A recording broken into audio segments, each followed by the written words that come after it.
Well, it's that time of year. The red hot pokers are blooming.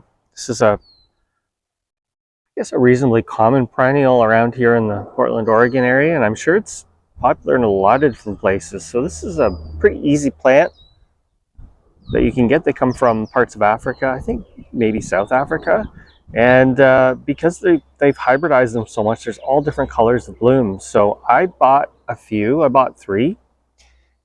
They were all sold to me as Flamenco, and this is Flamenco right here.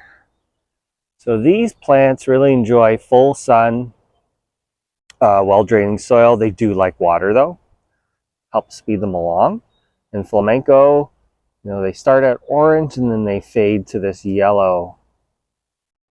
And you can see those are all individual little tubular flowers. Hummingbirds love them. It's got this strappy green foliage, almost like grass. And they can come in all different sizes. There's dwarf varieties I think are, about 18 inches, a foot and a half. So that'd be like, let me think about this, 40 centimeters. And then there are bigger ones. There's a giant form that I see around here. I don't have it, but the giant form, they get quite a few feet tall. So this is an easy one. When you only need to buy a small one, because what happens is they just keep growing around and around, and you can take divisions off of this and start new plants. That's how what I've done with mine. So very easy plant. For me, it's evergreen, but usually by spring it's looking a little rough, so I just trim it back to about 6 to 8 inches. Supposedly deer and rabbit resistant, but the rabbits ate mine in winter, so I guess they were really hungry.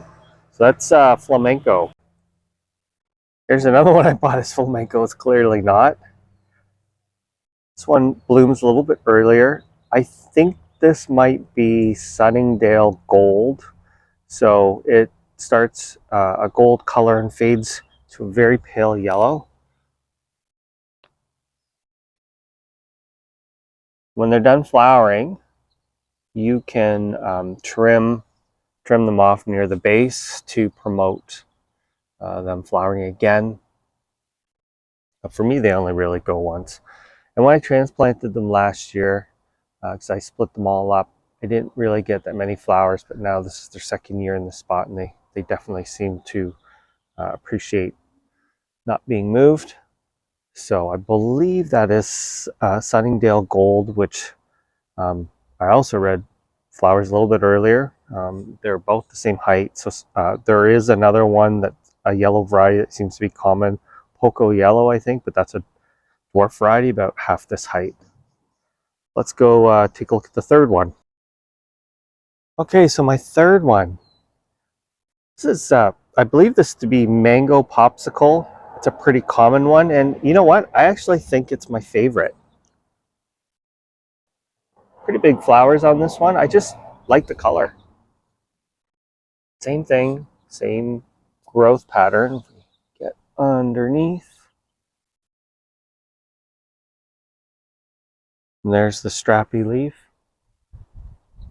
Yeah, maybe this one is just a few inches taller than the other ones. So then you can see one of the newer flowers that's starting to develop, and then even down there, immature one. So you might want to consider trying these in your garden. They're available everywhere. Now for me, I haven't had them really repeat bloom. So, I mean, that'd be awesome if they do, but I find that this late June, or actually mid-June is when they go. We're right about halfway through the month here. And then another plant that's kind of similar is this Alloy Ampulos. Very similar flower structure on this one, isn't it? Except bigger, tend to lay more flat. Not quite as much color on these ones. They have a hint of orange or peach, but cool plants from the African continent, most likely South Africa, because they're quite cold tolerant. So you might want to try these in your garden. And I mean, you can grow these in most parts of the US and Canada, really. Thanks for watching.